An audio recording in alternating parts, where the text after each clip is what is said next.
Football দুনিয়ায় এখন একের পর এক চমক। ইস্টবেঙ্গল ছেড়ে নতুন দলে যোগ দিলেন গ্রিসের স্ট্রাইকার দিমিত্রিওস দিয়ামান্তাকস। অন্যদিকে মোহনবাগান খেলল এফসি গোয়ার বিরুদ্ধে প্রস্তুতি ম্যাচ। নজর কাড়লেন নতুন তারকা রবসন রবিনহো। ভারত করল ইতিহাস, ওমানকে হারিয়ে কাফা কাপে দারুণ সাফল্য। এদিকে ইস্টবেঙ্গল আবারও চমক দেখালো নতুন সাইনিং করে। আর বেঙ্গালুরু এফসি ইতিমধ্যেই প্রি-সিজনের পরিকল্পনা শুরু করে দিয়েছে। আজকের ভিডিওতে সব খবর আপনাদের জন্য সাজিয়ে আনছি, একদম শেষ পর্যন্ত দেখুন। ইস্টবেঙ্গলের সঙ্গে সম্পর্ক ছিন্ন করার কিছুদিন পরেই নতুন ক্লাব পেলেন গ্রিসের অভিজ্ঞ স্ট্রাইকার দিমিত্রিওস দিয়ামান্তাকস। যোগ দিলেন সাইপ্রাসের শীর্ষ ক্লাব অ্যাপোয়েল নিকোসিয়াতে। জানা গিয়েছে প্রায় ৫ লক্ষ ইউরো মানে প্রায় ৪.৮ কোটি টাকায় হয়েছে এই চুক্তি। ইস্টবেঙ্গলের হয়ে ৩২ ম্যাচে ১২ গোল ও ৪ অ্যাসিস্ট করলেও সমর্থকদের প্রত্যাশা পূরণ করতে পারেননি। কেরালা ব্লাস্টার্সে দুর্দান্ত পারফরম্যান্সের পর তাকে ঘিরে প্রত্যাশা অনেক ছিল। এখন দেখা যাক ইউরোপের নতুন মঞ্চে তিনি আবার নিজের ছন্দ খুঁজে পান কিনা। এএফসি চ্যাম্পিয়ন্স লিগ 2 এর আগে এফসি গোয়ার বিরুদ্ধে ক্লোজ ডোর ম্যাচ খেলল মোহনবাগান সুপার জায়ান্ট। ম্যাচ 0-0 শেষ হলেও চর্চায় ছিলেন নতুন ব্রাজিলীয় স্ট্রাইকার রবসন রবিনহো। খেলায় নেমে জোরালো শট নিলেও গোল পাননি, তবে বল কন্ট্রোলার মুভমেন্টে তিনি আত্মবিশ্বাস জাগিয়েছেন। কোচ মলিনা ম্যাচে বেশ কয়েকজন তরুণ খেলোয়াড়কে সুযোগ দেন দলের ফিটনেস ও রিদম দেখার জন্য।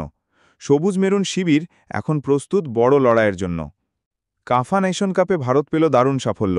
শক্তিশালী ওমানের বিপক্ষে নির্ধারিত সময়ে ১-১ শেষ হওয়ার পর ম্যাচ গড়ায় টাই ব্রেকারে। সেখানেই গুরপ্রীত সিং সান্ধুর অসাধারণ সেভের ভারত জয় ছিনিয়ে নেয় ৩-২ ব্যবধানে। খালিদ জামিলের কোচিংয়ে এই জয় নতুন করে আশা জাগিয়েছে। গুরপ্রীত ম্যাচ শেষে লিখলেন, তোমার ভেতরে কী প্রতিভা আছে তা প্রকাশ করা জরুরি। এটা শুধু জয় নয়, দেশের ফুটবল ভক্তদের জন্য এক বড় গর্বের মুহূর্ত। এবার আসি ইস্টবেঙ্গলের চমকপ্রদ ঘোষণায়। এফসি গোয়া থেকে দলে ভিড়িয়েছেন ২৩ বছর বয়সী প্রতিভাবান ডিফেন্ডার জয় গুপ্তা।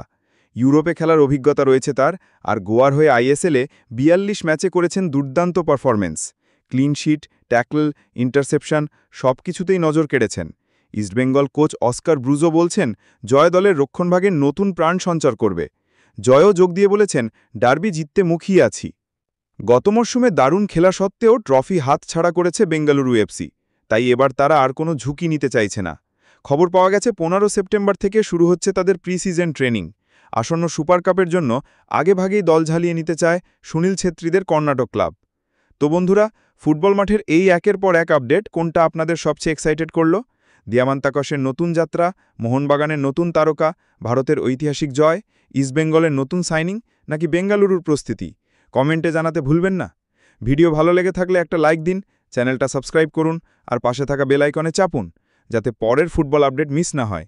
দেখা হবে খুব শিগগিরই। ততদিন পর্যন্ত জয় হোক ফুটবলের।